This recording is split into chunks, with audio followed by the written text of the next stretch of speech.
नमस्कार। अपना प्रदेश उत्तर प्रदेश देख रहे हैं आप। आपके साथ मैं हूं खुशबू पांडे। अपना प्रदेश उत्तर प्रदेश में तमाम खबरों की बात होगी, लेकिन इससे पहले कि आपको एक बड़ी जानकारी दे दें, ये बड़ी जानकारी सामने आ रही है। कल आजमगढ़ के दौरे पर आएंगे प्रधानमंत्री नरेंद्र मोदी। मंदुरी समेत 10 एयरपोर्ट का उद्घाटन करते नजर आएंगे। परियोजनाओं का लोकार्पण और शिलान्यास करेंगे। बड़ी जानकारी आपको दे रहे। प्रधानमंत्री के दौरे से पहले आजमगढ़ पहुंचे हैं मुख्यमंत्री योगी आदित्यनाथ।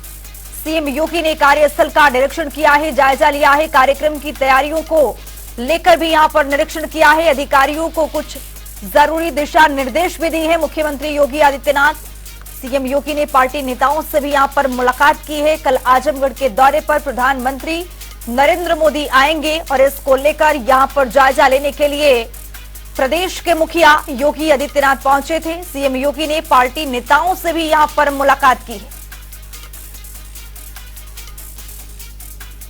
तो आजमगढ़ से बड़ी जानकारी आपको दे रहे हैं। कार्यक्रम की तैयारियों का मुख्यमंत्री ने जायजा लिया है, तो वहीं अधिकारियों को जरूरी दिशा निर्देश भी दिए।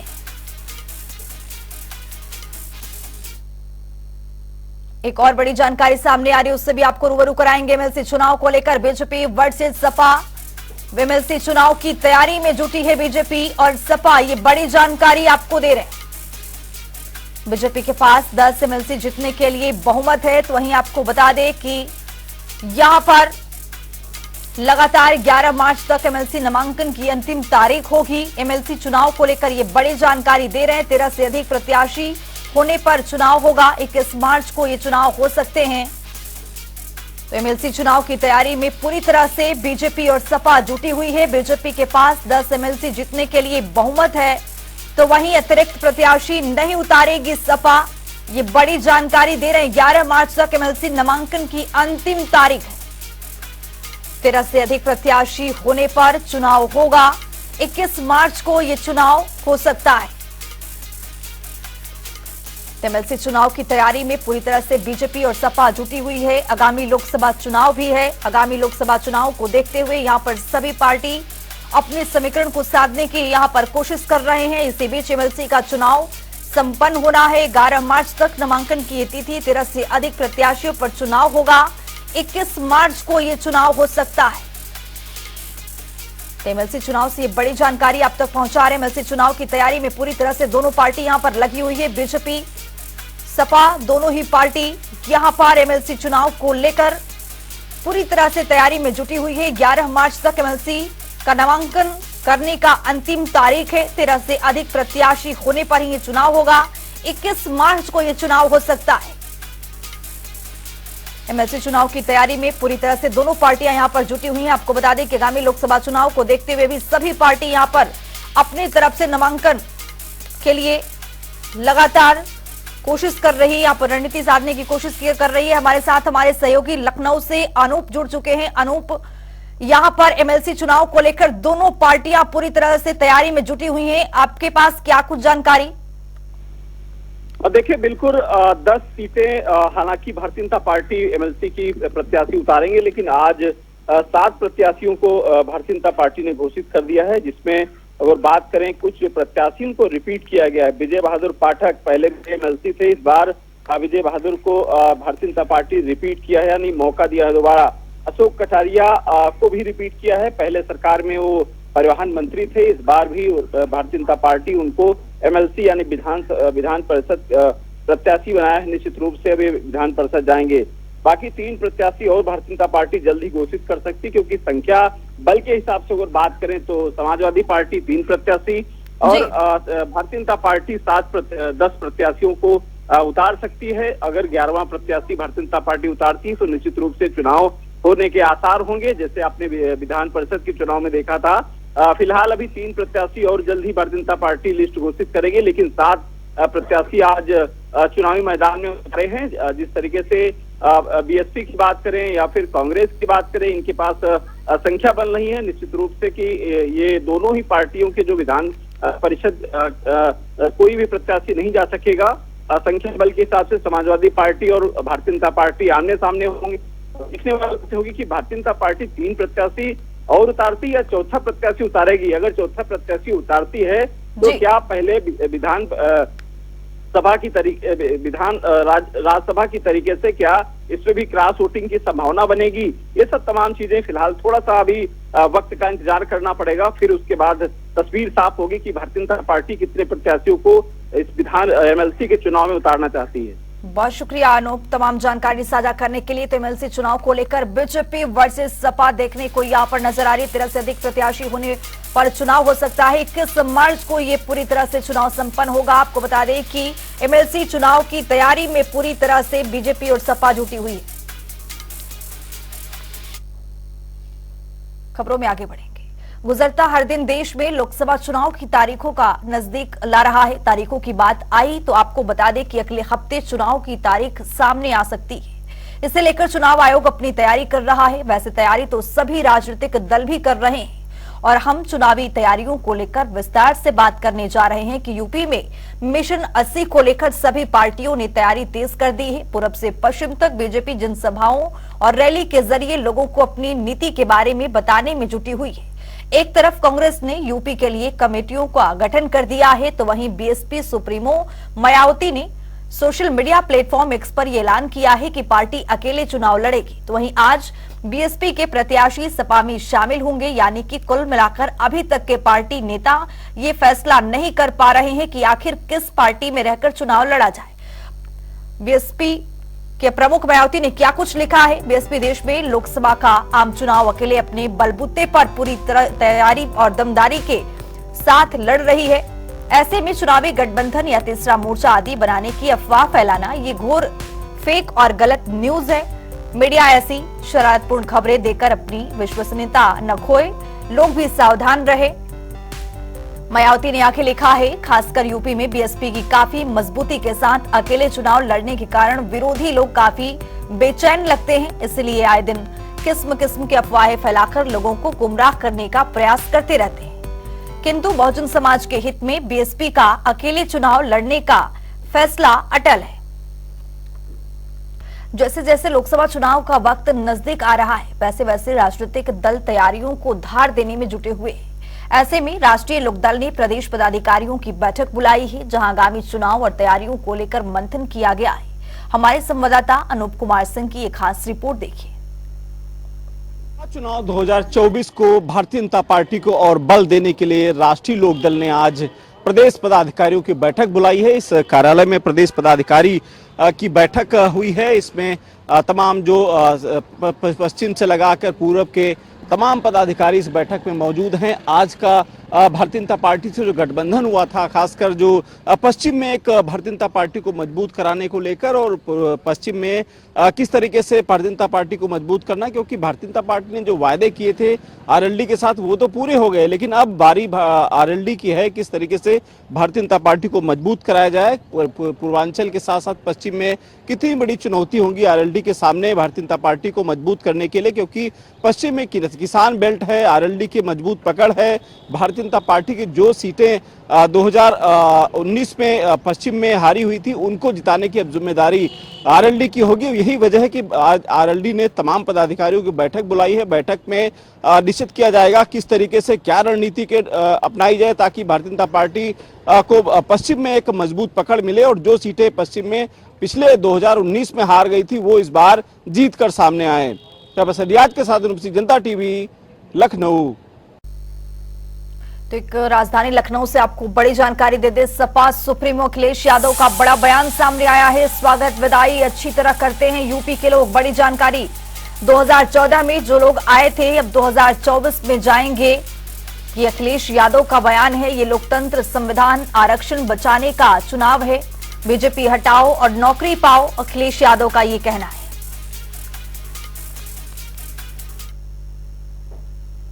उत्तर प्रदेश की जनता स्वागत भी अच्छा करती है और विदाई भी अच्छा करती है। ये पुलिस हेडक्वार्टर से लेकर के और थाने तक की घटनाएं आप इस बारे में जानकारी कर सकते हैं। सबसे ज्यादा उत्तर प्रदेश में है। जिस तरीके से उधर मैनपुरी पहुंचे कैबिनेट मंत्री जयवीर सिंह ने बड़ा दावा किया है। जयवीर सिंह ने कहा है कि यूपी में बीजेपी 80 के 80 सीटों पर जीत दर्ज करेगी, साथ ही देश में ये आंकड़ा 400 के पार जाएगा। इस दौरान कैबिनेट मंत्री ने विपक्ष पर जमकर निशाना साधा है। उन्होंने कहा है कि अभी हमने केवल खिड़की खोली, अगर दरवाजे खोल दिया तो विपक्ष का सफाया हो जाएगा।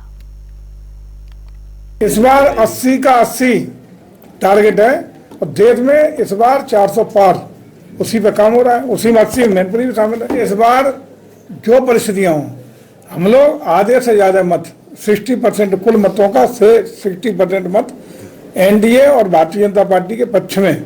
आदरणीय मोदी जी की गारंटी, मोदी जी के 10 साल के कार्यों और मोदी जी की देश में प्रभाव, प्रताप और वैश्विक लीडर बनने की स्थिति में जो भारत की उपलब्धि 10 साल की है, उत्तर प्रदेश में आदरणीय योगी जी की 7 साल कार्य क्षमता के आधार पर, कार्यशैली के आधार पर जो प्रदेश का वातावरण बदला है, उसकी जो परिणति है, उसी का परिणाम होगा कि हम मोर देन 60% वोट अकेले हासिल करेंगे। और 60% में जो दल इकट्ठे हो जाए, अलग अलग हो जाए, कोई फर्क नहीं पड़ने वाला नहीं है। अकेले मोर देन 60% वोट हासिल करने वाली पार्टी भारतीय जनता पार्टी बनने जा रही है।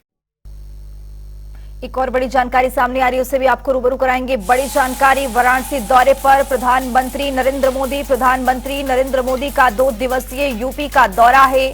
वाराणसी में 38 स्थानों पर स्वागत किया जाएगा प्रधानमंत्री का। काशी विश्वनाथ धाम में दर्शन करेंगे प्रधानमंत्री नरेंद्र मोदी।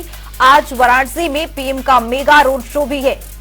आगामी लोकसभा चुनाव को देखते हुए यहां पर सभी राजनीतिक दल पूरी तरह से तैयारी में जुटे हुए हैं। इसी बीच प्रधानमंत्री नरेंद्र मोदी भी आज वाराणसी के दौरे पर हैं और यहां पर प्रधानमंत्री नरेंद्र मोदी रोड शो करते नजर आएंगे। बाबतपुर से बरेका तक होगा सबसे बड़ा रोड शो।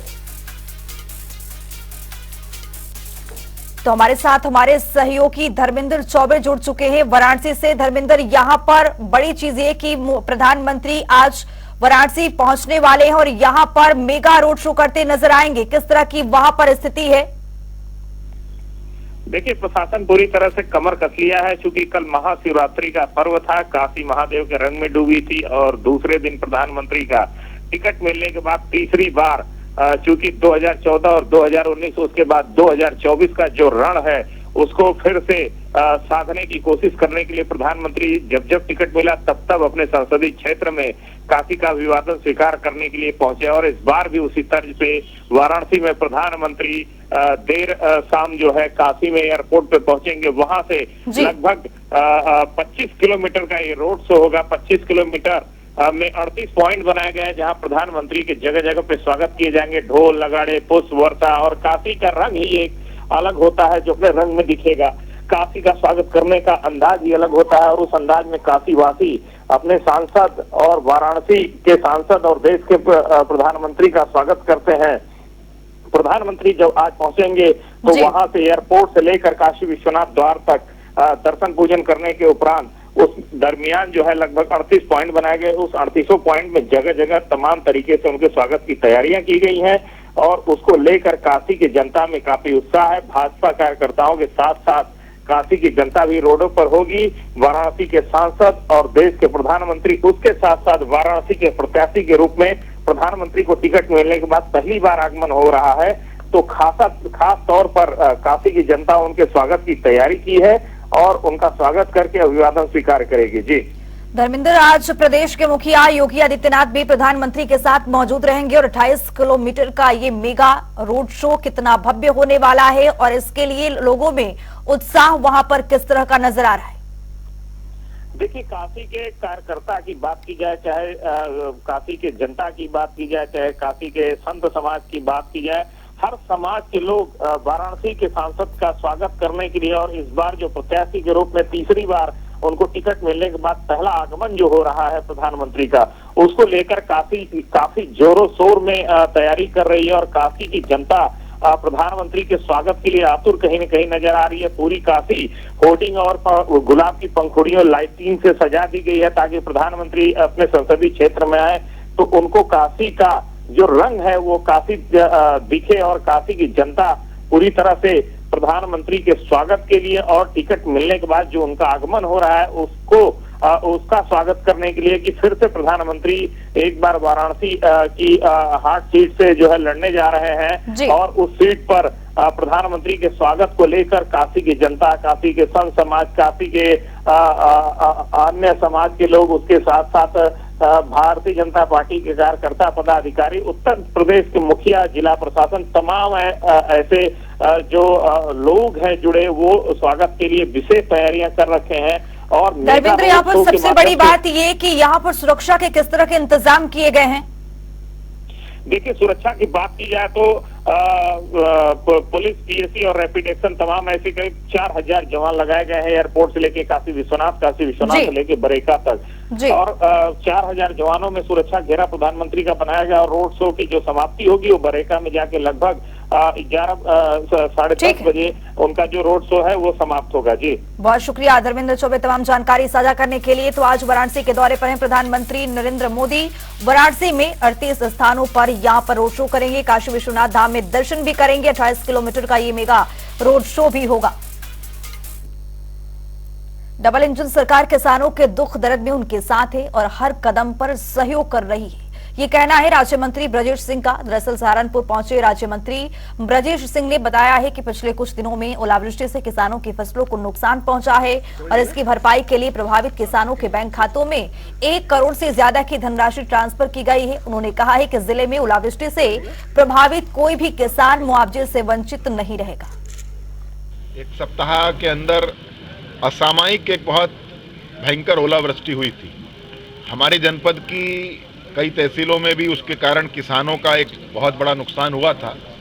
आप सब जानते हैं कि प्रदेश के अंदर एक संवेदनशील सरकार है और प्रदेश के मुखिया के रूप में, मुख्यमंत्री के रूप में एक संवेदनशील मुख्यमंत्री योगी आदित्यनाथ जी के रूप में उत्तर प्रदेश के मुख्यमंत्री की गद्दी पर विराजमान है। प्रदेश के यशस्वी मुख्यमंत्री योगी आदित्यनाथ जी ने उस ओलावृष्टि से हुए नुकसान के आकलन के लिए, उसका आगणन के लिए समस्त जिलाधिकारियों को निर्देशित किया और जिला प्रशासन की पूरी टीम ने एक टीम स्पिरिट के रूप में काम करके बहुत जल्द उस आकलन करके प्रशासन को रिपोर्ट भेजी और शासन को रिपोर्ट भेजने के बाद उसी क्रम में आज ओलावृष्टि से हुए नुकसान में 1 करोड़ 3,09,059 रुपए की धनराशि उन विभिन्न तहसीलों के कृषकों के खातों में हमने डीबीटीएल के माध्यम से ट्रांसफर की है। रुक करेंगे ताबड़तोड़ खबरों की ओर। सहारनपुर में एसएसपी ने शराबी दरोगा को किया है निलंबित। शिवरात्रि पर मंदिर में ड्यूटी पर से था फरार।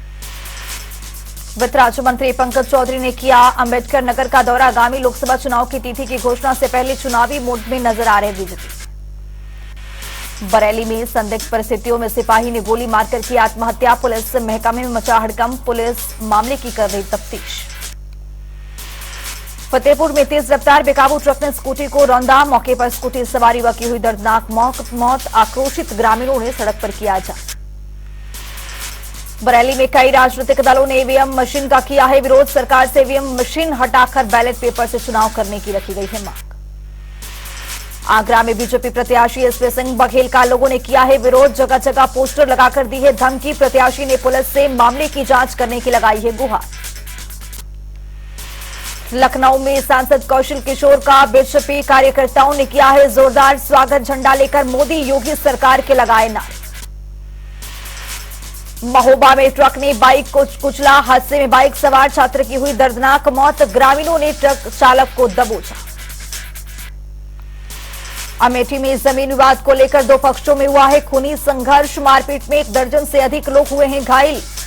गंभीर हालत में घायलों को अस्पताल में कराया गया भर्ती। फतेहपुर में 2 पक्षों में जमकर हुई है मारपीट। दोनों पक्षों के 4 लोग हुए हैं घायल। जमीन को लेकर हुआ था विवाद। हिमाचल वन विभाग और सहारनपुर पुलिस की बड़ी कार्रवाई। गोदाम में छापा मारकर 6 लकड़ी नेपाल के रास्ते चीन और तिब्बत में सप्लाई करते थे लकड़ी। फतेहपुर में संदेश खाली घटना को लेकर हिंदू संगठन में दिखा भारी आक्रोश। राष्ट्रपति को संबोधित 6 सूत्रीय मांगों को लेकर एसडीएम को सौंपा है ज्ञापन। गोंडा में अज्ञात कारणों से 15 झुग्गी झोपड़ियों में लगी है आग। फायर ब्रिगेड टीम ने आग पर पाया काबू। प्रतापगढ़ में पुलिस की बड़ी कार्रवाई। चेकिंग के दौरान एक आरोपी को किया गिरफ्तार। कब्जे से 4 देसी बम, दस्तावेज और बाइक की बरामद। हापुड़ में दबंगों के हौसले बुलंद। बदमाशों ने युवक के साथ की है मारपीट। मारपीट का वीडियो हो रहा वायरल। आरोपियों की तलाश में जुटी पुलिस।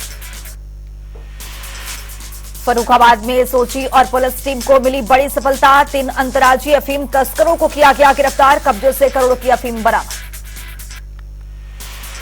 प्रतापगढ़ में विधायक ने जेई को पीटने के मामले में दिया है बयान। कहा, मेरी छवि को धूमिल करने का प्रयास किया गया। जेई ने प्रतिनिधि समेत 10 के खिलाफ कराया केस दर्ज। प्रतापगढ़ में खुला देवप्रयाग अस्पताल। विधायक विश्वनाथ गंजजीत लाल पटेल ने किया है उद्घाटन। विधायक ने मीडिया से वार्ता करते हुए बताया कि अस्पताल 24 घंटे क्षेत्र के लोगों के लिए बेहतर सेवा प्रदान करेगा। आरएलडी के कैबिनेट मिनिस्टर का प्रदेश कार्यालय आगमन पर भव्य स्वागत। कार्यालय में भारी मात्रा में नेता और पदाधिकारी रहे मौजूद। बांदा में रिक्शा और बैटरी खेल लूटपाट करने वाले गैंग का खुलासा। पुलिस ने 4 आरोपियों को किया गिरफ्तार। आरोपियों से 4 ई रिक्शा, 4 बैटरी और बाइक की बरामद।